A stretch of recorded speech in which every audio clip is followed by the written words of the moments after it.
Yes yes yes hello, నేను మీ నాగరాజ్ బైర్శెట్టిని. 2019 నుంచి 24 వరకు ఏపీలో జరిగిన మద్యం కుంభకోణం అంశం ఏపీలో తీవ్ర ప్రకంపనలు సృష్టించింది. ఒక్కొక్కరిగా అంటే తీగ లాగితే డొంక కదిలినట్లుగా, ఎక్కడో తీగ లాగితే తాడేపల్లి ప్యాలెస్లో డొంక కదిలించినట్లుగా ఒక్కొక్కరిని అరెస్ట్ చేస్తూ మొత్తము కూడా తాడేపల్లి ప్యాలెస్ చుట్టూ ఒక వలయాన్ని సృష్టిస్తున్నది మొత్తం సిట్ అధికారులు మొత్తం కూడా. ఇక్కడ ఒక్కొక్కరిగా తీసుకోవచ్చు. అంటే రాజ్ కస్టడీ తొలుత విజయసాయిరెడ్డి గారిని పిలిచి విచారించిన అనంతరం ఆయన ఇచ్చిన సమాచారం మేరకు ఒక్కొక్కరిని కూడా అరెస్టు చేస్తూ వస్తున్నారు సిట్ అధికారులు. అయితే ఇప్పటికే రాజ్ కసిరెడ్డి, గోవిందప్ప తదితరులను అరెస్టు చేసిన సిట్ అధికారులు నిన్నటి రోజు అంటే శుక్రవారం సాయంత్రం 7:15 సమయంలో అప్పటి మాజీ ముఖ్యమంత్రి జగన్మోహన్ రెడ్డి గారికి అత్యంత సన్నిహితులు, మద్యం కుంభకోణంలో ప్రధాన నిందితులు అయిన అక్యూజ్డ్ A31 విశ్రాంత ఐఏఎస్ అధికారి ధనుంజయ రెడ్డి గారు, అప్పటి సీఎంఓ ఓఎస్డి కృష్ణమోహన్ రెడ్డి గారు ఇద్దరిని కూడా అరెస్టు చేయడం జరిగింది. ఈ ఇద్దరి అరెస్టుతో ఏపీలో ఒక్కసారిగా అంటే ఏపీ మొత్తంగా కాకుండా వైసీపీలో ఒక ప్రకంపనలు సృష్టించినట్లుగా తెలుస్తుంది. అయితే ఇక మిగిలిన తరువాయి భాగము జగన్మోహన్ రెడ్డి గారి అరెస్టే ఇక తరువాయి అనేది కూడా పలు వర్గాల నుంచి కూడా వినిపిస్తున్న వాదన. ఎందుకంటే మొత్తం అంతిమ లబ్ధిదారు ఎవరిక్కడ? అంతిమ లబ్ధిదారుడు జగన్మోహన్ రెడ్డి అనేది ఇప్పటికే సిట్ కావచ్చు, ఈడీ అధికారులు కావచ్చు మొత్తం కూడా ఒక నిర్ధారణకు వచ్చినట్టు తమ దర్యాప్తులో కూడా తేలినట్లుగా తెలుస్తుంది.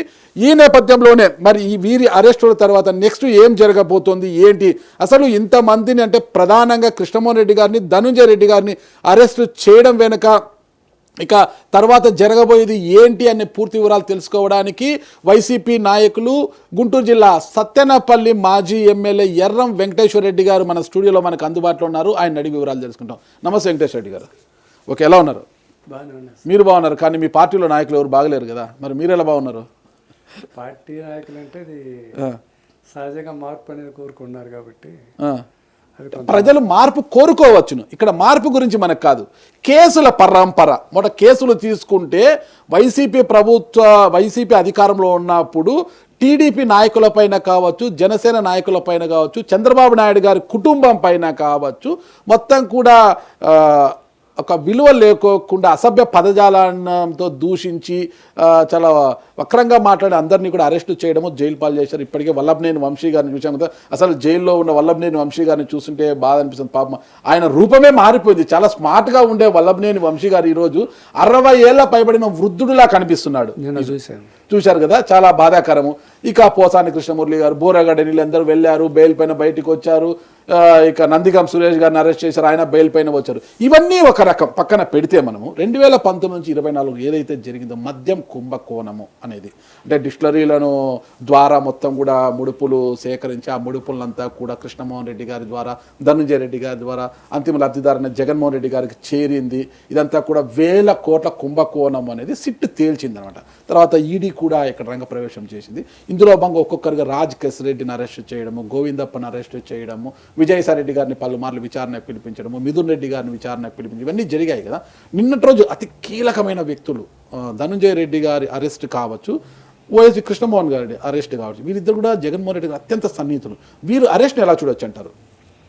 ఇప్పుడు మద్యపాన నిషేధంలో జగన్మోహన్ రెడ్డి గారు తీసుకునే విధానం బట్టి కరెక్ట్ తీసుకున్నారు సార్. కరెక్ట్. ఎలా కరెక్ట్ అంటారు? 19లో ఆయన బిఫోర్ ఎలక్షన్ చెప్పాడు అంచెలంచెలుగా తగ్గిస్తాను, లాస్ట్కు 0 చేస్తాను. చేయలేదు కదా, చెప్తా అది. అలా తీసుకుని ఫస్ట్ ఇయర్లోనే 1/3 కట్ చేశాడు. షాపులు ఎన్నైతే ఉంటాయో అందులో 1/3 తీసి 3 స్టెప్స్గా క్లోజ్ చేస్తా అన్నాడు. షాపులు తగ్గించారు, ధరలు పెంచేశారు. అది కూడా చెబుతా. బెల్ట్ షాపులు పూర్తిగా బంద్ అయ్యింది. మీరు ఎక్కడి నుంచి ఛాలెంజ్ చేస్తా ఆ విషయంలో. అంటే నేను జగన్మోహన్ రెడ్డి గారు వైఎస్ఆర్ ప్రభుత్వం సపోర్ట్ చేస్తున్నాను కాదు, వాస్తవాలు చెబుతున్నది. అది 1/3 తగ్గించి బెల్ట్ షాప్ తీసేసాడు. సెకండ్ ఇయర్కి వచ్చేళ్ళకి ఏమవుతుందంటే మనకి పర్సనల్గా నేను పూర్తిగా మద్యపాన నిషేధం ఫుల్ సపోర్ట్. నేను జగన్మోహన్ రెడ్డి గారు చేసిన పనుల్లో ఎప్పుడు లేదు, అది ఫుల్గా జగన్మోహన్ రెడ్డి గారు చేసిన మంచి పని లేదు, మంచి పని నేను అనుకుంటా. ఆయన చేసిన పనులు ఉండొచ్చు, అందులో బెస్ట్ పాలసీ ఇదే తీసుకున్నారని నేను అనుకుంటున్నా. కానీ మీరు అన్నట్టు కిందాక అన్నారు ఫెయిల్యూర్ అయ్యారు కదా అని. ఇది భారతదేశం మొత్తంలో మద్యపానం తీసుకుంటే ఒక స్టెప్, కేవలం చుట్టూ రాష్ట్రాల్లో మద్యపానం బ్యాన్ చేయకుండా మన రాష్ట్రం బ్యాన్ చేసినప్పుడు చుట్టూ వచ్చే లిక్కరు పక్కన మన ఆంధ్ర ప్రాంతం వల్లే పక్కన బోర్డులను తెలంగాణ కానీ తమిళనాడు కర్ణాటక ఒరిస్సా లాంటి దాంట్లో టెండర్లు వేసుకొని లోపలికి తీసుకొచ్చి లేదు ఇక్కడ రోజులు పోయి అక్కడ తాగటం బాటిల్ వెహికల్ ఫెసిలిటీ అందరికీ ఉంది. పక్క దాంట్లో 10 కిలోమీటర్స్ పోయి తాగి రావటం లేదా అక్కడి నుంచి తీసుకొచ్చి ఇక్కడ అమ్ముకోవటం. ఆ అమ్మే దాంట్లో కూడా ఎక్కువ మంది వైఎస్ఆర్ కార్యకర్తలే ఉంటారు సహజంగా, ఎందుకంటే రూలింగ్ పార్టీ వాళ్ళు ఉన్నారు కాబట్టి సహజంగా వాళ్ళే అమ్మారు. దాంట్లో కూడా నేను ఓపెన్గా చెబుతున్నా ఆ చుట్టూ. కాబట్టి ఏమవుతుంది అప్పుడు ఏదైతే 1/3 కట్ చేస్తామో మనకు వచ్చే గవర్నమెంట్ అయితే రాష్ట్రానికి వచ్చే ఆదాయం తగ్గిపోయింది. కాబట్టి ఫెయిల్ తాగే వాళ్ళు అయితే ఆగటల్లా. కాబట్టి ఆ విధంగా అతను రెండో స్టెప్ తీసుకోలేదని నేను అనుకుంటున్నా. ఇంకోటి ఏంటంటే ధరలు పెంచారు కదా మీరు అన్నారు. ధరలు పెంచేదాన్ని జనరల్గా మనం ఎక్కడైనా తీసుకోండి మనకు కావాల్సి ఇంకోటి నాణ్యత లేనిది. ఆ లిక్వర్ మంచిది వాళ్ళు ఏదో పనికిమాల లిక్వర్ తాపిచ్చారు అనేది ఒక 2 పదాలు. రేటు ఒకటి, నాణ్యమైన లిక్వర్ ఇవి లేదని 2 పదాలు. సహజంగా మనం డిమోరల్ చేయాలన్నప్పుడు డిస్కరేజ్ చేయాలన్నప్పుడు మనం తగ్గించాలనుకున్నప్పుడు నాణ్యమైనది ఎవరు మనం ఫుడ్ తీసుకోండి, మంచి ఆహారం మంచి రుచికరంగా ఉన్నప్పుడు ఎక్కువ తింటాం. అది బాగలేదనుకోండి ఏదో ఆకలి తెచ్చుకో ఏదో కొద్దిగా దీని ప్రయత్నం చేయాలి. రుచి ఆకలిని పక్కన పెట్టేస్తే 5 ఏళ్ళ 2019 నుంచి 2024 వరకు మద్యం కుంభకోణం జరిగింది. దాదాపు 32,000 పైచిలకు కోట్లు అంటారు. 32,000 కోట్లు పైచిలుకే అంటున్నారు అనమాట. జరిగిందా లేదా? ఈ అరెస్టులని ఎలా చూడొచ్చు? జరిగిందా లేదా నేను చెప్పలేండి అది వాస్తవంగా. కానీ ఒకటి కన్సంప్షన్ తగ్గించి గవర్నమెంట్కి ఆదాయం పెంచే ప్రయత్నంలో సక్సెస్ అయ్యాడు ఆయన. కానీ గవర్నమెంట్ ఆదాయం కన్నా వీరి ఆదాయము ఎవరైతే జగన్మోహన్ రెడ్డి గారు కావచ్చు, కృష్ణమోహన్ రెడ్డి గారు కావచ్చు, ధనుంజయ రెడ్డి గారు, రాజ్ కేసిరెడ్డి ఇలాంటి వాళ్ళందరూ కూడా, సజ్జల శ్రీధర్ రెడ్డి వీళ్ళు లాభపడ్డారు. ఆ టాక్ అంటే ఫస్ట్ నుంచి కూడా ఎందుకంటే ఎన్ని డైరెక్ట్గా ట్రాన్స్ఫర్ అమౌంట్ వేసి బటన్ నొక్కేసిన విజయసాయి రెడ్డి గారు పూస గుచ్చినట్టు చెప్పారు కదా విచారణకు హాజరైన ప్రతిసారి సూత్రధారి రాజ్ కేసిరెడ్డి అని చెప్పాడు కదా ఆయన. రాజ్ కేసిరెడ్డి అని చెప్పినా కూడా బయట అయితే ఒక టాక్ ఫస్ట్ నుంచి 2-3 years ముందు కూడా అమౌంట్ క్యాష్ తీసుకుంటున్నారు, దాని మీద ఏదో జరుగుతుంది అనేది ఒక అపోహ అయితే వాస్తవం పబ్లిక్లు ఉంది. అది ఏం జరిగిందే మీరు చెప్పి వాళ్ళ మధ్యలో జరిగి ఉండాలి. పాలసీ పరంగా బట్టి గవర్నమెంట్ తీసుకుని జగన్మోహన్ రెడ్డి తీసుకుని విధానం బట్టి పక్కా సక్సెస్ఫుల్గా చేశారు. అది ఈ సెకండ్ పాయింట్ మీరు అన్నారు కరప్షన్ దొడ్డిదాలు అమౌంట్ కేసు మీద ఎంత అఫీషియల్ ఉంటే అన్అఫీషియల్గా కొంత పోయిందో టాక్ అయితే జనంలో ఉంది. అది ఎవరికి పోయింది ఎక్కడ పోయింది అనేది ఇప్పుడున్న ఈ చిట్టి ఎవరు వేశారు కదా వీళ్ళు పర్ఫెక్ట్గా నిజాయితీగా ఎంక్వైరీ చేస్తే తప్పు తీస్తే పర్వాలేదు. అలా కాకుండా ఏదో కక్షాదింపగా ఏదో ప్రభుత్వం ఉంది ఒత్తిడి తెచ్చారని వాళ్ళు ఇంకో రూపంలో తీసుకొచ్చి ప్రయత్నం చేస్తే మటుకి అది వేరే రాంగ్ రూట్లో పెడుతుంది. ఎందుకంటే ఆఫీసర్స్ గత ప్రభుత్వంలోనా ఈ ప్రభుత్వంలోనా కూడా వాళ్ళు పర్ఫెక్ట్గా ఉంటల్లా. ఎవరు అధికారులు ఉన్నప్పుడు వాళ్ళ మీద ఏదో చేయమంటూ వాళ్ళు ఒత్తిడి మీద చేస్తున్నట్టే నేను భావిస్తున్నాను. సిట్టు విచారణ అంతా కూడా డొల్లతనం ఉందంటారా? సిట్టు విచారణ పక్కా ఉంటుంది. ఎందుకంటే ఎలా అంటారు అంత ఆనెస్ట్ ఆఫీసర్లనే వేశారంటున్నారు. సిట్లో రాజశేఖర్ గారు అందరూ ఆనెస్ట్ సార్, ఎక్కడో స్విచ్ చేసి ఎక్కడో బల్బు వెలుగుతుందంట అసలు రాజశేఖర్ గారు. అది ఎవరు చెప్పుకున్నా కూడా అలా ఆయన చట్టపరంగానే తీసుకోవాలి. ఇప్పుడు ఆయన 31 ముద్దాయని మీరే అన్నారు ధనంజయ రెడ్డి గారు. అవును, ధనంజయ రెడ్డి గారు ఎలా వస్తాడండి ఆయన? ఏ రూపంలో వస్తాడు ఆయన? అంటే ఆ రోజు సీఎంఓలో అంటే ఆయన కార్యదర్శి కదా, సీఎంఓ వ్యక్తిగత కార్యదర్శిగా ఐఏఎస్ అయినా. ఇప్పుడు అది ప్రూఫ్ అనేది వాళ్ళు అనేది అదే కదా, అది కరెక్ట్ కాదు. ఎందుకంటే ఆఫీసర్లు అందరూ అది ఇప్పుడు ఈ గవర్నమెంట్లో గతంలో కూడా ఇంకా అంతకుముందు కూడా గతంలో ఇంకా పూర్వం ఉన్నప్పుడు కొంచెం లైట్గా ఉంది ఇన్ఫ్లుయెన్స్. టర్మ్ పెరిగే కొంది 5 years గవర్నమెంట్ మారే కొంది ఎఫెక్ట్ ఎక్కువగా ఉంటుంది. వాళ్ళు అఫీషియల్గా వాళ్ళ మంచి ఆఫీసర్కి చెప్ప వాళ్ళకి అనుకూలంగా వర్క్ చేస్తేనే వాళ్ళకి మంచి పోస్టులు వస్తున్నాయి. వాళ్ళకి అనుకూలమైన ఈ పోకలు నానపోకలు ఐఏఎస్లు అందరూ కొన్ని. ఈ ప్రభుత్వంలో కూడా అదే జరిగింది కదా, అధికారంలో ఉన్నా కూడా వారికి అనుకూలమైన అధికారులను టర్మ్గా మారుతుందని మీరే మీది కాదు మీరే మీది కాదు కదా. అదే నాగరాజు గారు నేను టర్మ్ మారుతుందని చెప్పా. మేమున్న కాంగ్రెస్ గవర్నమెంట్లో కంబైన్ స్టేట్లో అప్పటికి నెక్స్ట్ ఇప్పుడు 4 terms మారినాయి. ఎవ్రీ 5 years చూస్తున్నాం కదా, టర్మ్ చేంజెస్ వస్తున్నాయి, ఇన్ఫ్లుయెన్స్ కూడా వస్తుంది. దాంట్లో కూడా ప్రాంతీయ పార్టీల ప్రభావం కూడా ఎక్కువ ఉంటుంది. జాతీయ పార్టీలకి దీనికి వచ్చే కొంచెం ఇండివిజువల్ ప్రభావం కూడా కొంచెం ఉంది. మీ కక్షాధిపతులు సహజంగా ఏంటంటే బాసుకి అనుకూలంగా వర్క్ చేస్తే బాగుంటుందని వాళ్ళ పాత్ర ఉంది, ఉండొచ్చు కాదని బాసు. కానీ బాసుకు తెలియకుండా కూడా చేసుకోండి. వాళ్ళకి ఇప్పుడు సిట్టు విచారణలో డొల్లతనం ఉందని ఎలా చెప్తారు మీరు? డొల్లతనం ఉందని నేను చెప్పట్లేదు, డొల్లతనం ఉండొచ్చు అని మనం చెబుతున్నాం. కానీ ఉండొచ్చని ఎలా అంటారు? డొల్లతనం ఉండొచ్చు అని ఇప్పుడు కేసు అక్కడ స్టార్టింగ్లో ఎవరు చేశారు వాళ్ళని తీసుకోవాలి కదా.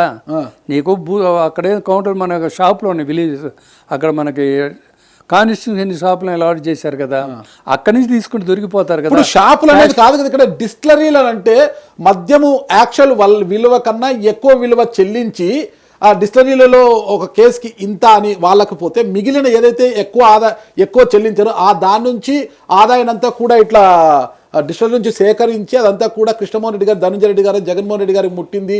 కొన్ని డొల్ల కంపెనీలను స్థాపించి వాటిలో డంపు చేశారు.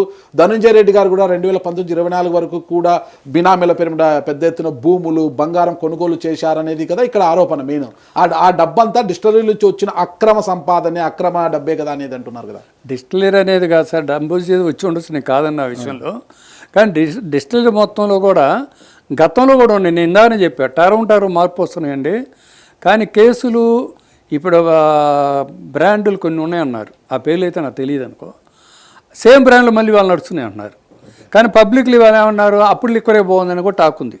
అది పూర్తిగా నేను ఇది చేయలే. కానీ ఈ పబ్లిక్లో విన్నా నేను, పాతయే బాగున్నాయి ఇప్పుడు అంటే దాంట్లో కూడా నేను అడిగా ఏమి ఈ డిఫరెన్స్ రావటం ఏంటంటే అదేదో స్పిరిట్ ఏదో పర్సంటేజ్ కలుస్తుందట, దాంట్లో వేరియేషన్ ఉంది. కానీ లైక్ చేయట్ల పబ్లిక్ అని ఒక వ్యక్తి అంటే విన్న వాస్తవం అది. కాబట్టి మీరు చెప్పేది ఆఫీసుల్లో పని కట్టుకొని పై బాస్కు వాళ్ళు ఇన్వాల్వ్ అయ్యారో ఇన్వాల్వ్ అవ్వలేదో నాకు తెలియదు. కానీ వాళ్ళు మెప్పు కోసం చేస్తున్నారు మొన్నట్టుగా. ఇంకోటికి ఎలా ఉంది, ప్రజెంట్ ప్రభుత్వంలో గతంలో అరెస్ట్ అయితే వీళ్ళని కూడా అరెస్ట్ చేయాలి, వీళ్ళని కూడా జైల్లో పెట్టాలి. కౌంటర్ ఇద్దరు ఈక్వల్.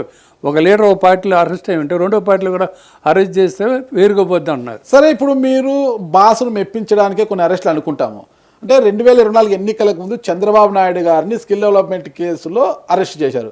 అది కూడా బాసును ఒప్పించడానికి అక్రమంగా జరిగిన అరెస్ట్ అంటారా? నేను రెండో ఒకటే చెప్తున్నా కదా, నేను ఒక పార్టీ వైకాపా పూర్తి కూడా కాదని నేను వాస్తవం చెబుతున్నా. ఇద్దరు పాలసీల విధానం, అందులో ప్రాంతీయ పార్టీ, వ్యక్తి మీద డిపెండ్ అయిన పార్టీలు ఇవి. వాటి మెప్పు కోసం కొంత ఆఫీసర్స్, ఎందుకంటే ఐపీఎస్ వాళ్ళు కానీ ఐఏఎస్ వాళ్ళు కానీ మరీ దిగజారి వర్క్ చేస్తున్నారు. వాళ్ళు ఫీల్ అయితే ఫీల్ అవని, వాళ్ళు గవర్నమెంట్ వాళ్ళు యాక్ట్ ప్రకారం, చట్ట ప్రకారం వాళ్ళు యాక్ట్ అయితే పర్వాలా. అలా కాకుండా బాసు మెప్పు కోసం చేసే ప్రయత్నాలు ఎక్కువ జరుగుతున్నాయి. బాసును మెప్పించకపోతే వాళ్ళకి ఉద్యోగాలు ఉండదు. యాడికి ఉద్యోగం? అవునండి, వాళ్ళకి వేకెన్సీ విఆర్లో పెట్టేస్తున్నారు. వాళ్ళని పోస్టింగ్ ఇప్పుడు వాళ్ళ శాలరీ ఉద్యోగం అయితే పోదు, వాళ్ళ శాలరీ అయితే వస్తుంది. కొంత ఇన్కమ్ అనే సైడ్ ఒకటి లేదా హోదా, ఆ రెండిట్లు కొంచెం మైనస్ అయితే అవ్వచ్చు. ఒక ఎగ్జాంపుల్ చెబుతాను. నాగిరెడ్డి గారు ఉన్నారు, ఐఏఎస్ తెలంగాణ. ఒకసారి నేను కిరణ్ కుమార్ గారు ముఖ్యమంత్రిగా ఉన్నప్పుడు, సార్ మీరు ట్రాన్స్ఫర్ తప్పదు సార్ మీ సీట్ అన్నా అని ఒకటే ఎగ్జాంపుల్ చెప్పాడు. నా క్యాడర్ అయింది వెంకటేశ్వర రెడ్డి, ప్రిన్సిపల్ సెక్రటరీ అన్న. ప్రిన్సిపల్ సెక్రటరీ డెప్యుటేషన్ ఢిల్లీ అయినా పోవాలా, లేదా బోర్గు సెక్రటరీ చుట్టూ వితిన్ 5 కిలోమీటర్ రేడియస్లో తప్పక నా పోస్ట్ ఎక్కలేదు కదా, 5 కిలోమీటర్ ఇక్కడ కదా అక్కడ పోతే ఏమైంది అన్నాడు. అలా అనే ఆఫీసులు ఈరోజు ఎంతమంది ఉన్నారండి? ఆ రోజు ఖద్దర్ కూడా అలాగే ఉండింది. ఈ రోజు ఖద్దర్ మారిపోయింది కదా. ఖద్దర్కి సలాం కొట్టాల్సిందే. ఖద్దర్కి ఈ రోజు కాకి సలాం కొట్టే పరిస్థితి తీసుకొచ్చారు. లేకపోతే పరిస్థితి ఏంటి? తీసుకురాలేదు సార్, వాళ్ళు సరెండర్ అవుతున్నారు ఆఫీసులే. మీరు అన్నారు కాకపోతే ఈ రోజు అసలు పోస్టింగ్స్ ఏమైంది సార్? వెంకటేశ్వరరావు గారి పరిస్థితి ఏమైంది? గత 5 ఏళ్లలో పాపం ఆయనని పోస్టింగే లేకోకుండా ఇబ్బందులు పెట్టి. అవును సార్, జీతం అయితే పోదు కదా. చివరి రోజు ఆయనకు సార్ ఒకటే నేను చెబుతున్నా, వాళ్ళు ధైర్యంగా స్టేట్ ఫోర్డ్ ఉండదలిసి ఎవ్వరేం చేయలేరు. ఆయన జీతం తర్వాత ఏమైనా వస్తుందిగా. ఇప్పుడు ఆ క్యాడర్లో ఆ మంత్ శాలరీ అందకపోతే వాళ్ళు ఇబ్బంది ఏమి పడరు ఎవరు కూడా. అలా తెగించి ధైర్యం ఉంటే ఎవ్వరేం చేయలేరు. అలా కాకుండా కమాండ్ ఒకటి, పవర్ ఒకటి, ప్లస్ డబ్బు 2 కావాలి ఆశించే వాళ్ళు చెప్పకపోయినా ముందే పూసుకునే వాళ్ళు ఉంటారు. చెప్తే చేసేవాళ్ళు కొంతమంది ఉన్నారు, చెప్పకుండా బాస్ ఇంట్రెస్ట్ కోసం చేసేవాళ్ళు కొంతమంది ఉన్నారు. ఆ కేటగిరీలో మరి వాళ్ళు ఏం చేస్తారో తెలియదు. ఇప్పుడు మీరు చెప్పారు జగన్మోహన్ రెడ్డి గారి దగ్గర 2 ఆఫీసులు చేశారు, వాళ్ళ పరిస్థితి ఎలా అయింది? సేమ్ వాళ్ళు చేసే వాళ్ళ పరిస్థితి రేపు అదే అయింది కదా. అంతేనంటారా? అంతే కదా. మరి ఇప్పుడు నెక్స్ట్ ఏంటి? ఈ రోజు నిన్నటి రోజు కృష్ణమోహన్ రెడ్డి గారిని, ధనంజయ రెడ్డి గారిని, అతి కీలకమైన వ్యక్తులు వాళ్ళు మద్యం కుంభకోణంలో ప్రధాన నిందితులు, వారిని అరెస్ట్ చేశారు. నెక్స్ట్ అరెస్ట్ ఎవరిది ఉండొచ్చు అంటారు?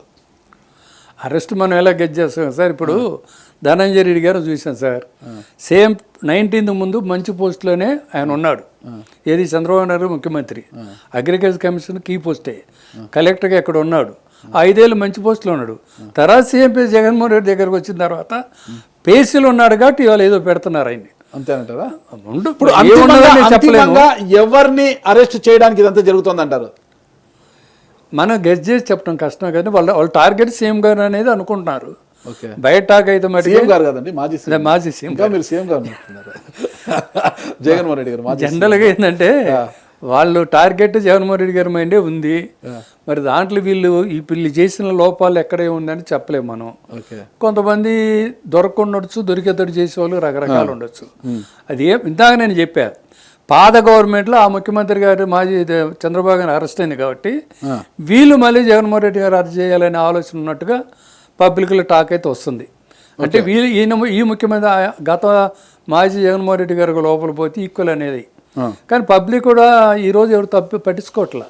జైలుకి పోయి వెళ్ళి వచ్చిన వాళ్ళు హీరో చూస్తున్నారు తప్పగా జీరోకి ఎవరు చూడటల్లా. ఆదరణ అయితే ఉంది ఎక్కడైనా. జైలుకి అలా వెళ్ళొస్తే ఇలా పదవి ఖాయం. దాన్ని ఎవరు లైట్ తీసుకున్నారు పబ్లిక్, అంతే. ఎవరు గ్రూప్ వాళ్ళు ఫాలో అవుతున్నారు సార్. ఇప్పుడు మీ వర్షన్ చెప్పారు, ఒకసారి పట్టాభి గారితో మనము స్వచ్ఛాంధ్ర కార్పొరేషన్ చైర్మన్ పట్టాభి గారితో మాట్లాడదామండి. ఆయన ఏం చెప్తారో చూద్దాం టీడీపీ నుంచి.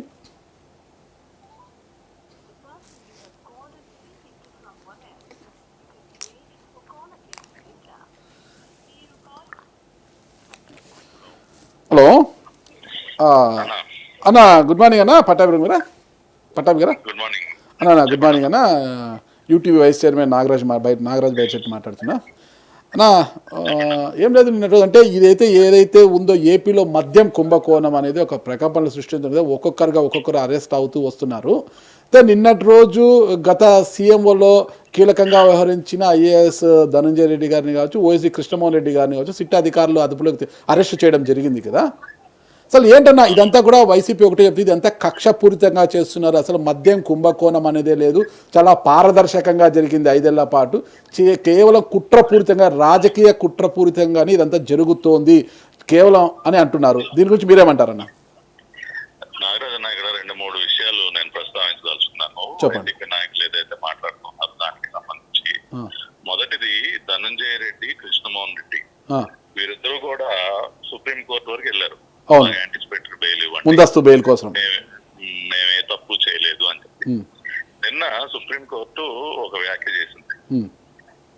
ఇన్ని ఆధారాలు కళ్ళెదురుగుండా కనపడుతూ ఉంటే మమ్మల్ని కళ్ళు మూసుకోమంటారా?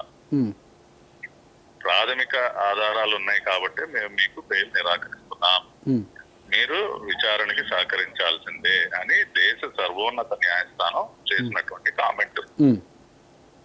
దాన్ని బట్టి ఏమర్థం అవుతోందన్న, ఇవాళ ఏదైతే లిక్కర్ స్కామ్ ఉందో దానికి సంబంధించి అనేక ఆధారాలు ఇప్పటికే సేకరించడం జరిగింది. అవి న్యాయస్థానాల ముందు కూడా పెడుతున్నాం. అందుకే న్యాయస్థానాలు కూడా ఈ అక్యూజ్డ్ అందరినీ కూడా మీకు రిలీఫ్ ఇచ్చేదే లేదు, మీరు వెళ్ళి విచారణకు హాజరవున్నది. ఇదంతా సిట్ ఒక సృష్టి, ఈ ఆధారాలన్నీ కూడా సిట్ అధికారులు సృష్టించిన సృష్టిలో భాగంగానే ఈ ఆధారాలని వైసీపీ అంటుంది. ఎవరెన్ని సృష్టించినా న్యాయస్థానాలు కళ్ళు కప్పలేవు. ఇక్కడ మనం సుప్రీం కోర్టు గురించి మాట్లాడుకుంటున్నాం. సుప్రీం కోర్టు ముందు ఎవరెన్ని కుప్పిగంతులు వేసినా, ఎవరెన్ని సృష్టించినా అవేమి సాగవు. వాళ్ళన్ని పరిశీలించే నిర్ణయాలు తీసుకుంటారు. రెండవది, కోర్టులైనా అధికారులు సమర్పించిన ఆధారాలనే చూస్తారు కదా, పరిగణలోకి తీసుకుంటారు కదా. అధికారులు ఆధారాలు ఏవైతే సమర్పిస్తారో వాటిని లోతుగా పరిశీలించి వాళ్ళు నిర్ణయాలు తీసుకుంటారు. కానీ మీరు ఏది పడితే సృష్టించి తీసుకెళ్తే న్యాయస్థానాలు ఏమంత అమాయకంగా నిర్ణయాలు వెలువచ్చో అన్న. ఇంకొకటి, అసలు 2019-24 మధ్య మీరు స్కామ్ కి పాల్పడాలన్న ఒక ఆలోచన లేకపోతే మీరు కేవలం క్యాష్ మాత్రమే ఎందుకు స్వీకరించారు?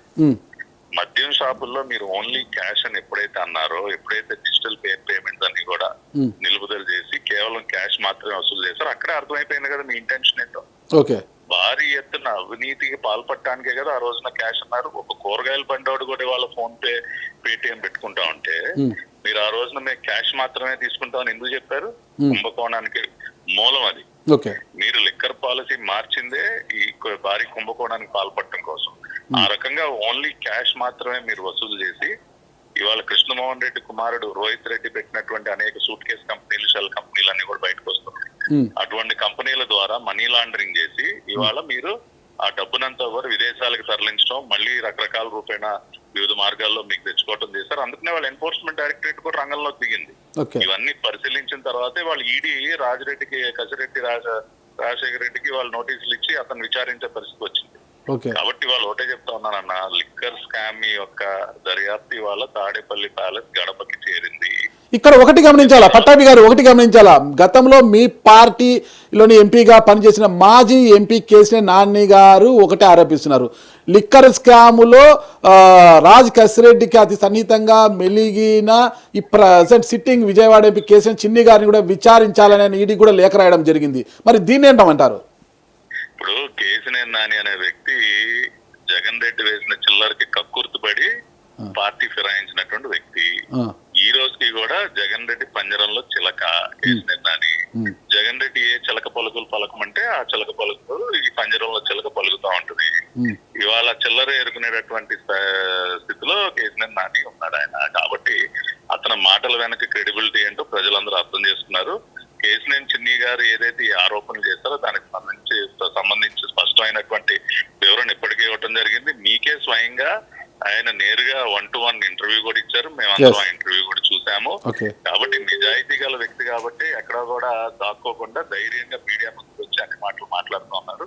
కాబట్టి వాళ్ళ కేసీఆర్ నానిది ఏముంది, రేపు ఇంకొక స్క్రిప్ట్ కాగితం పంపించాలి, చదవమంటే చదువుతాడు. తాడేపల్లి ప్యాలెస్ నుంచి ఒక కాగితం, ఒక సూట్ కేసు వస్తే ఈయన గారు ప్రెస్ మీట్ పెట్టి లేకపోతే ట్విట్టర్ లోనో సోషల్ మీడియాలోనూ వాళ్ళు చదవమన్నదల్లా చదువుతాడు. సరే, ఒకటి పట్టాభి గారు, ఒకటిడా అంటే ఈ మద్యం కుంభకోణము, ఈ తీగలాకారి డొంక కదిలిపోయింది, ఈ మద్యం కుంభకోణం, ఈ అరెస్టు, అంతిమంగా ఏం కోరుకుంటున్నారు మీరు అసలు టీడీపీ వాళ్ళు? ఎవరి అరెస్టుతో మీరు శాంతిస్తారు అన్న? ఈ కుంభకోణానికి వెనకమాల ఉన్నటువంటి బిగ్ బాస్ జగన్ రెడ్డి. ఇవాళ కృష్ణమోహన్ రెడ్డి, ధనంజయ రెడ్డిల అరెస్టుతో మద్యం స్కామ్ యొక్క విచారణ తాడేపల్లి ప్యాలెస్ గడప వరకు చేరింది. అతి త్వరలో తాడేపల్లి ప్యాలెస్ మాస్టర్ బెడ్రూమ్ వరకు చేరుతుంది.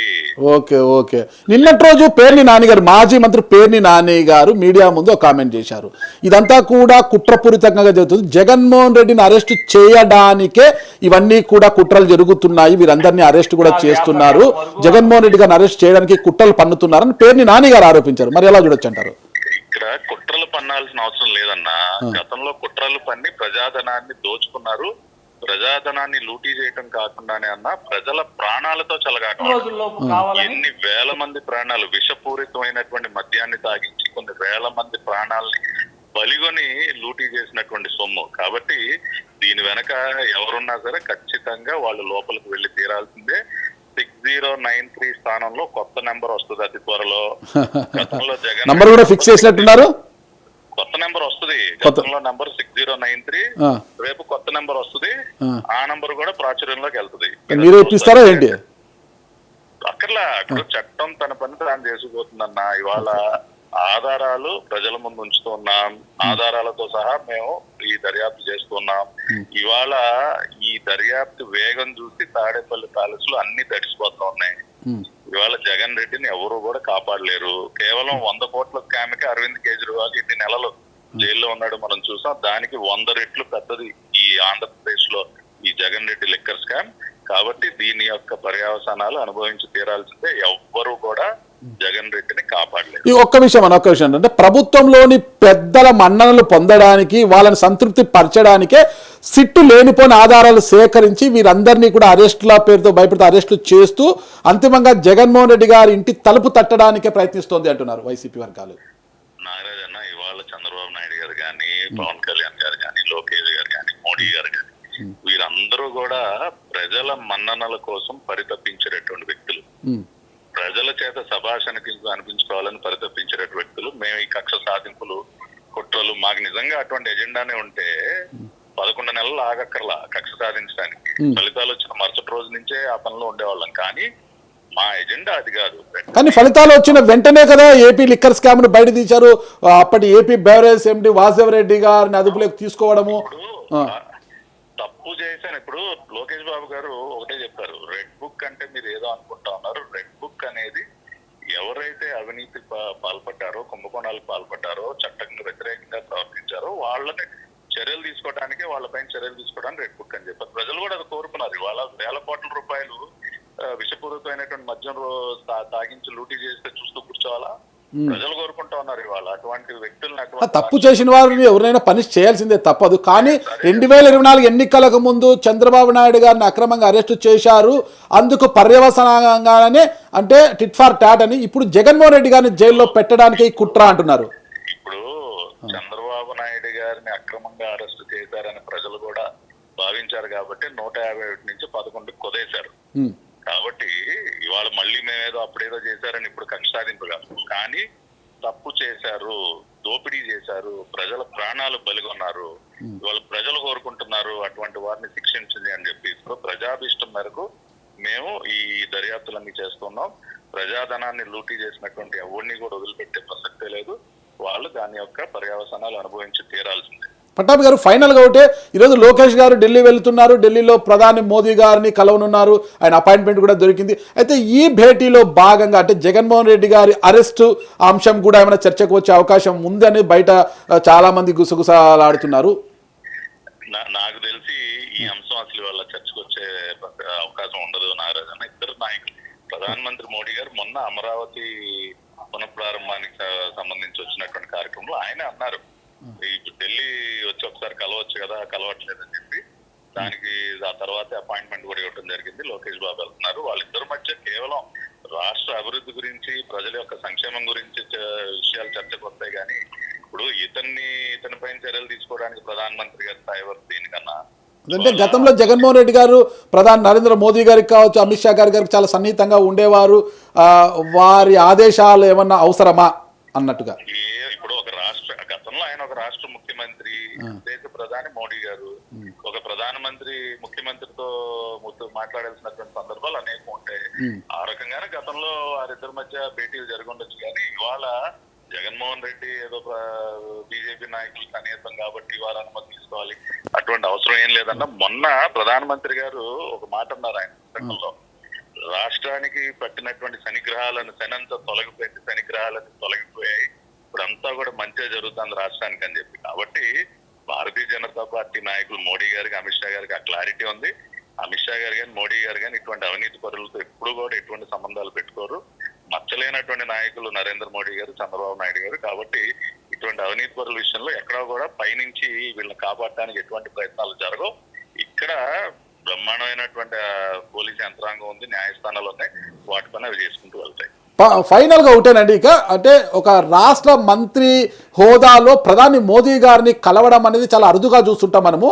కానీ ఆ అరుదులో భాగంగా ఈరోజు నారా లోకేష్ గారు ప్రధాని కలవడం అనేది ఏ విధంగా చూడొచ్చు అంటారు? అంటే మంత్రి అంటే ఎంపీలు వాళ్ళందరూ కలుస్తుంటారు మామూలుగా, అది సహజము. కానీ ఒక రాష్ట్ర మంత్రి హోదాలో చాలా తక్కువగా ఉంటుంది అంటే ప్రధాన అపాయింట్మెంట్ దొరకడం కావచ్చు. నిజంగా కూడా ఒక గొప్ప గుర్తింపుగాను, ఒక మంచి అవకాశంగానే మనం భావించాలి. ఎందుకంటే లోకేష్ గారు చేస్తున్నటువంటి కార్యక్రమాలు కానీ, ఆయన విద్యాశాఖ మంత్రిగా, హెచ్ఆర్డి మినిస్టర్ గా, ఐటీ మంత్రిగా ఆయన చేస్తున్నటువంటి కృషి, గత 11 నెలల కాలంలో ఆయన ఎన్ని వేల కోట్ల రూపాయల పెట్టుబడులు తీసుకొచ్చారో, రాష్ట్ర అభివృద్ధికి ఆయన వంతు కృషి ఏ విధంగా చేస్తా ఉన్నారు, అన్ని కూడా ప్రధానమంత్రి గారి దృష్టిలో కూడా ఉంటాయి. కాబట్టి లోకేష్ గారు చేస్తున్నటువంటి పనికి మెచ్చి ఆయన ఆహ్వానాన్ని ఆయన పొందడం జరిగింది. ఇవాళ నాకు తెలిసి జరిగే సమావేశంలో ప్రధానమంత్రి గారు కూడా ఇంకా విలువైనటువంటి సలహా సూచనలు ఇచ్చేటటువంటి అవకాశం ఉంది. ప్రధానమంత్రి గారి వైపు నుంచి ఇంకా కావాల్సినటువంటి తోడ్పాటుని, సహకారాన్ని కూడా లోకేష్ గారు కోరేటటువంటి అవకాశం ఉంది. ఇవాళ మేము ఎన్డీఏలో భాగస్వాములుగా ఉన్నాం. మా ఎన్డీఏ కుటుంబ పెద్ద నరేంద్ర మోడీ గారు. కాబట్టి ఒక కుటుంబ పెద్దగా ఆయన ఇచ్చేటటువంటి అన్ని సలహాలు, సూచనలు స్వీకరిస్తాం. ఆయన ఒక తోడ్పాటుతో మరి ఈ 11 నెలల కాలంలోనే చాలా చేశారు. ఇప్పుడు వైజాగ్ స్టీల్ ప్లాంట్ 12,000 కోట్లు కానీ, రాజధానికి ఒక 15,000 కోట్లు, పోలవరానికి కానీ అనేక రకాలైనటువంటి నిధులు ఇవ్వటం, అనేక విషయాల్లో మరి రాష్ట్రానికి సహకారంగా ఉండటం అన్ని మనం చూసాం. కాబట్టి డబుల్ ఇంజిన్ సర్కార్ ఏ రకంగా పనిచేయాలని రాష్ట్ర ప్రజలు కోరుతున్నారు. అదేవిధంగా ఇవాళ మరి మోడీ గారు, చంద్రబాబు, పవన్ కళ్యాణ్ గారు అందరూ పనిచేస్తున్నారు. లోకేష్ గారు కూడా తన వంతుగా ఈ నాయకులందరికీ తోడ్పాటునిస్తూ ఆయన వంతు కృషి ఆయన చేస్తా ఉన్నారు. కాబట్టి ప్రధానమంత్రి గారు ఆహ్వానం పొందారు. ఇది ఒక మంచి పరిణామం. యువ నాయకత్వాన్ని ఎప్పుడు కూడా ప్రోత్సహించాలని చెప్పి నరేంద్ర మోడీ గారు భావిస్తుంటారు. మరి ఆ రకంగా ఒక యువ నాయకుడు మరి తెలుగుదేశం పార్టీలో మమ్మల్ని అందరినీ నిత్యం ప్రోత్సహించేటటువంటి మా నారా లోకేష్ గారికి గౌరవం దక్కటం అనేది మేమందరం కూడా చాలా సంతోషిస్తూ ఉన్నాం. ఓకే, థ్యాంక్ యూ పటాబ్ గారు. Thank you. థ్యాంక్ యూ అన్న. Thank you. చెప్పండి వెంకటేష్ రెడ్డి గారు. ఇప్పుడు లిక్వర్ ఆయన ఒక మాట అన్నాడండి. మీరు విన్నారు కదా, స్పష్టంగా విన్నారు పట్టాభి గారు ఏదైతే మాట్లాడారు, స్వచ్ఛాంధ్రప్రదేశ్ కార్పొరేషన్ చైర్మన్. ఇప్పుడు కల్తీ ప్రజల ఆరోగ్యం దృష్టిలో పెట్టుకొని ఇవన్నీ మాట్లాడుకొచ్చారు. మీ ప్రభుత్వ హయాంలో ఇతను ఎంత ఇబ్బంది పెట్టారు, ఎన్నిసార్లు జైలు పంపించారు, ఏం చేశారు అని తెలుసు కదా మీకు. ఇప్పుడు నేను ఛాలెంజ్ చేస్తాను సార్ వాస్తవంగా. గతంలో జగన్మోహన్ రెడ్డి గారు ముఖ్యమంత్రి ఉన్నప్పుడు లిక్వరు ఎంత సేల్స్ ఉన్నాయి, అప్పుడు ఏ రేట్లు అమ్మారు, ఇప్పుడు సేల్స్ ఎంత ఉన్నాయి, ఇప్పుడు రేట్లు అమ్మారు, ఏ బ్రాండ్లు ఉన్నాయి, పబ్లిక్ లో సర్వే చేయమండి, అలా ఏముందో తెలుస్తుంది. ఇప్పుడు అది కాదు కదా కావాల్సింది, క్వాలిటీ గురించి కాదు, పబ్లిక్ డబ్బు కుంభకోణం. అదే హెల్త్ ఖరాబ్ అనే పదం అన్నాడు ఆయన. అవును, ఇవాళ బెల్ట్ షాప్ పెట్టి గ్రామంలో ఒక గ్రామానికి 5 బెల్ట్ షాపులు పెడితే పబ్లిక్లో హెల్త్ ఏ దృష్టిలో పెట్టుకొని మాట్లాడుతున్నా అండి. ప్రతి ఇంట్లో తాగేటట్టు బలంతాన నువ్వు బెల్ట్ షాపులు పెట్టి ప్రజల ఆరోగ్యం దృష్టిలో పెట్టుకొని మాట్లాడుతున్నాడు ఆయన. అది ఎంతవరకు సమర్థన చెప్పండి మీరు. ఇంటింటికి వాళ్ళు చేస్తే విలేజ్లో మా ఏరియా గ్రామాల్లో 3000 పాపులేషన్ గ్రామాలు ఎక్కువ ఉన్నాయి, తక్కువ ఉంటాయి. పెద్ద యొక్క యావరేజ్ 5 షాపులు తక్కువ ఎక్కడా లేవు. లిక్విడ్ ఎంత అమ్ముతున్నారు చూడండి. ఇవాళ గతంలో ఉండే షాప్ గవర్నమెంట్ మీరు అన్నట్టుగా ఆయన క్యాష్ ఒకటి అన్నాడు చూసారా, ఆ క్యాష్ అదేదో అన్నారు, అదేదో పోయింది. నేను కూడా ఫస్ట్ ఇందాకనే ఇచ్చా, ఆ క్యాష్ డిజిటల్ అమౌంట్ కాకుండా పోయిందని. అక్కడేదో చిన్న లోపం జరిగిందేమో అంటే డౌట్ మనలాంటి వాళ్ళకి వస్తుంది. కానీ ఇవాళ ఏం జరుగుతుంది చెప్పండి. షాపుకి బ్రాందీ షాప్ అయినా బార్ అయినా షాపుకి ఎంత పొలిటికల్ కట్టారు చెప్పమనండి. గతంలో లేదు కదా, పొలిటికల్గా ₹1 లేదు గతంలో. కానీ వాళ్ళు ప్రతి షాపు కూడా ఎమ్మెల్యేకి బార్ అండ్ రెస్టారెంట్కి 2కి కట్టారు. వాళ్ళు వర్కౌట్ కావట్లేదని మళ్ళీ రేటు పెంచారు ఈ మధ్యలో. సరే, ఇవి పక్కన పెడితే పట్టాభి గారు ఒకటే అన్నారు, ఇక అంతిమంగా తాడేపల్లిలో అంటే ఎవరైతే అంతిమ లబ్ధిదారు యొక్క బెడ్రూమ్ తలుపు తట్టడమే గతంలో 6093 టార్గెట్ అదే అర్థమవుతుంది. వాళ్ళ టార్గెట్ జగన్మోహన్ రెడ్డి గారు అదే అరెస్ట్ చేయడం ఒకటే అనేది టార్గెట్ అర్థమైంది. దానికి కాదు స్కెచ్ గీసుకుంటున్నట్టుగా అర్థమైంది. ఇప్పుడు రియల్గా సార్ సిట్టు సిన్సియర్గా వాళ్ళు రూల్ ప్రకారం వాళ్ళు చేస్తే మరి పాత చంద్రబాబు గారి కేసు ఎక్కడుంది అది, దాన్ని ఎందుకు చూడలేదు చెప్పండి. ఆ కేసును పక్కన పెట్టారా లేదా? నిజంగానే సిట్టు సిన్సియర్గా ఐపీఎస్ ఆఫీసర్లు సిస్టమేటిక్గా రూల్ ప్రకారం చేస్తే ఆ కేసు ఎక్కడుంది చెప్పండి. ఆ కేసు పక్కకి ఎట్టిపోయింది. సో వాళ్ళు ఐపీఎస్ వాళ్ళేగా, ఆ కేసు ఇప్పుడు ఎక్కడ పెట్టారు చెప్పండి. మీ ప్రభుత్వ హయాంలో పనిచేసిన ఐపీఎస్లు, వీళ్ళ ప్రభుత్వ హయాంలో పనిచేస్తున్న ఐపీఎస్లు, అందరూ సెంట్రల్ గవర్నమెంట్ సెలెక్ట్ అయ్యి వచ్చిన సివిల్ సర్వీసెస్ సెలెక్ట్ అయిన వాళ్ళే. మనుషులనే రకరకాలు ఉన్నారు, దాన్ని కాదలేము. ఐఏఎస్ అయినా అటెండర్ అయినా ఎవడైనా కూడా కరప్షన్ మేళ్ళు కొంతమందికి ఉంది, మెజారిటీ ఉంది ఈ రోజున. ఇవాళ అది కాదండి, వాళ్ళు ఎంతో కష్టపడి కళ్ళల్లో ఒత్తులు పెట్టుకొని రాత్రి పగలు కష్టపడి చదివి సివిల్స్ సాధించి ఇక్కడికి ఐఏఎస్లు కానీ ఐపీఎస్లు కానీ వస్తే 5 ఏళ్ల పదవి చేపట్టే ఆ ఖద్దరు వారిని ఆడిస్తుంది కదా. ఇప్పుడు వారి మాట వినకపోతే వారిని ఎంత ముప్పతిప్పలు పెడుతోంది. ఏం కాదు సార్, వాళ్ళు రూల్స్ ఇప్పుడు అవన్నీ రాంగ్ సార్. వాళ్ళు సిన్సియర్గా రూల్ ప్రకారం పోతే ఎవ్వడేం చేయలేదు, అంతేనంటారా? పక్క అందులో అనుమానం లేదు. సరే, మొత్తం వాళ్ళు కోరుకున్నట్టుగా జగన్మోహన్ రెడ్డి గారి అరెస్ట్ జరిగితే అసలు వైసీపీ నడిపేవారు ఎవరంటారు? అది నేను సార్ ఏమో 1 year కరెక్ట్ పార్టీలు చేరి అంతకుముందు లేను. ఎలక్షన్ అయిపోయించి నేను రాజకీయాలు దూరంగా ఉన్నా, అనవసరం. ఎందుకంటే ఏజ్ మాకు 70 దగ్గరకు వస్తున్నాం. ఎలక్షన్ నెక్స్ట్ ఎలక్షన్కి 70 దాటి ఉంటాం మేము. కాబట్టి మనం రిటైర్ అవటం కరెక్ట్ అనగా పక్కకు వచ్చా. నేను కొంత బ్యాలెన్స్గా ఉంటా తప్పక. అప్పుడు కూడా మీరు చెప్పేదాని ఆ ఆఫీస్కి వెళ్ళింది 3 times కరెక్ట్గా. మీరు చెప్పే జగన్మోహన్ రెడ్డి గారు ఇప్పుడున్న తాడేపల్లి దానికి జాయినింగ్ రోజు ఒక రోజు పోయా, ఓడిపోయిన ఒక రోజు కనపడ్డా పోయా, ఇంకో రోజు మధ్యలో ఒకసారి పోయా. నాకు అందులో ఏమున్నదో పూర్తిగా తెలియదు. ఆయన కృష్ణమోహన్ రెడ్డి గారి నేను ఎప్పుడు చూడలేదు కూడా, బయట ఫోటో చూడటమే. కాబట్టి అక్కడ ఏం జరిగిందే పూర్తిగా మాకు తెలియదు. సిస్టమేటిక్ అనేది ఆఫీసర్లు అనేది సిస్టమ్. మీరు అన్నట్టుగా ఐఏఎస్ వాళ్ళు మీరు ఇందాక అన్నట్టుగా జాయినింగ్ వరకు కష్టపడి సిన్సియర్గా వస్తున్నారు. కానీ జాయిన్ అయిన తర్వాత వాళ్ళ ప్రవర్తన వేరుగా ఉంటుంది. ఈ తెలంగాణ ఆంధ్ర అన్ని ప్రాంతాల్లో చూస్తున్నాం, వాళ్ళ మైండ్ సెట్ వేరు. గతంలో ఎట్టుందో మనకు తెలియదు, కానీ ఇప్పుడు వరస్ట్గా తయారయ్యారు వాళ్ళు. ఏ పోస్టు డబ్బులు వస్తాయని ఆలోచించే స్టేజ్కి వస్తే ఎవరు అధికారంలో, ఎవరు ముఖ్యమంత్రి ఉంటే ఎవరు మంత్రి దగ్గర పోకలుగుంటే వాళ్ళ దగ్గర పోయి పదవి సంపాదిద్దామని ఆలోచనతో దిగజారటం ఇవన్నీ అనర్థాలు. దిగజారడం లేదు, రాజకీయ నాయకులు వాళ్ళని అలా తయారు చేస్తున్నారు. నేను ఒప్పుకోను సార్ ఆ పదం. రాజకీయ నాయకులు ఎట్టి పరిస్థితి కాదు. ఓకే. వాళ్ళని ఎలక్ట్ ఇప్పుడు కాదని రిజెక్ట్ చేసేది ఇది ఎంతమంది రాజకీయ నాయకులు ప్రజల ఓట్లతో ప్రజలకు లేనిపోయిన హామీలు ఇచ్చి అందరం వ్యక్తులు రాజకీయ నాయకులు నీతివంతంగా రాజకీయం చేస్తున్నారు చెప్పండి, ఎంతమంది ఉన్నారు చెప్పండి. అట్లా కష్టం ఇవ్వాలి. 100కి ఎంత శాతం ఇస్తారు మీరు? సార్ ఇవాళ ఉన్న సిచ్యువేషన్ లో నీతి నిజాయితీతో పనిచేస్తున్న రాజకీయ నాయకులు ఇంపాసిబుల్ సార్. ఇవాళ ఉన్న సిచ్యువేషన్ లో ప్రతి ఎలక్షన్ లో డబ్బున్నోడు టికెట్ కావాలన్నారు. డబ్బున్న ఆయన ఎందుకు పెడుతున్నారు చెప్పండి సార్. ఈ రోజు డిపార్ట్మెంట్ కి కూడా నెలకు ఇంత మామూలు రావాలి మనకని టార్గెట్స్ విధించి వాళ్ళ రక్తాన్ని జలగల్లా పీలుస్తున్నది కూడా రాజకీయ నాయకులు. కరెక్టే సార్. దీనికి అధికారులు తప్పుపడతారేంటి మీరు? సార్ వీడు ఎలక్షన్లో ఖర్చు పెట్టుతారని రిజెక్ట్ చేయగలం, కానీ వాడిని చేయడం లేదు కదా. ఐఏఎస్ ఆఫీసర్ మనం రిజెక్ట్ చేయలేము కదా. ఆ సర్వీసు ఆయన కదా 60 years కంప్లీట్ ఎవరు అతను ఆ డ్యూటీలో ఉండాల్సిందే. ఏ పోస్ట్లో ఉంటాడు అనేది అనవసరం, కానీ ఖచ్చితంగా ఆయన ఉంటాడు. కానీ ఎమ్మెల్యేలు కావాలంటే 5 ఏళ్ళు తీసి పారేయచ్చు. కానీ అది మీరు ఆలోచించండి. వీళ్ళు ఖర్చు పెట్టిస్తున్న విధానం ఒకసారి ఆలోచించండి. మన వ్యవస్థలోనే లోపాలు ఉన్నాయి. ఓటు అమ్ముకునే సిస్టంలో ఫస్ట్ లోపం. కానీ ఇప్పుడు ఏమంటున్నారు, ఎమ్మెల్యే 50 నుంచి 100 కోట్లు పెడుతున్నారు. ఇవాళ 100 కోట్లు పెట్టినప్పుడు కొన్ని కాన్స్టిట్యూన్సీలో వ్యాపారం చేసుకునే వాళ్ళు ఒక టైపు ఉన్నారు, ఏదో పబ్లిక్తో సంబంధం లేకుండా. కానీ వ్యాపారం లేనివాడు డైరెక్ట్ పబ్లిక్లోకి వస్తున్నారు. ఇందాక మీరు అన్నారు ఒక ఎంఆర్ఓ ఎఫెక్ట్ అని, కానీ ఎంఆర్ఓలు డబ్బిచ్చి వాళ్ళ పోస్టులకు వస్తున్నారు. డబ్బిచ్చిన సీట్లు కూర్చున్నాయని ఎక్కడ సంపాదించాలి చెప్పండి. పబ్లిక్ ఎవరు వస్తే వాళ్ళ దగ్గర బాధిపారణ అవుతున్నారు. అధికారులని తప్పుపడుతున్నారు. మొత్తం మీద తీసుకుంటే లిక్కర్ కుంభకోణం అటుపై అధికారుల వైపు చుడుతోంది. వైసీపీ నుంచి వస్తున్న వాదన అనేది ఇది సిట్ దర్యాప్తులో డొల్లతనము ఉందని అనిపిస్తుందని మీరు అంటున్నారు. మరి కాదు, జరిగిన తప్పిదానికి తగిన మూల్యం చెల్లించుకోక తప్పదని పట్టాభి గారు అంటున్నారు. మరి చూద్దాం అంతిమంగా ఎవరి అరెస్టుతో ఇది ఆగుతుంది, ఎక్కడ చెక్ పడుతుంది అనేది కూడా వేచి చూద్దాం. ఇది అండి మద్యం కుంభకోణంకి సంబంధించి మనకు వస్తున్న అప్డేట్స్. ఈ వైసీపీ నాయకులు మాజీ ఎమ్మెల్యే ఎర్ర వెంకటేశ్వర రెడ్డి గారి వాదన ఇలా ఉంటే, ఇప్పుడు మనకు ఫోన్ లైన్లో తన వాదన వినిపించిన స్వచ్ఛాంధ్రప్రదేశ్ కార్పొరేషన్ పట్టాభి గారి యొక్క వాదన కూడా మీరు విన్నారు కదా.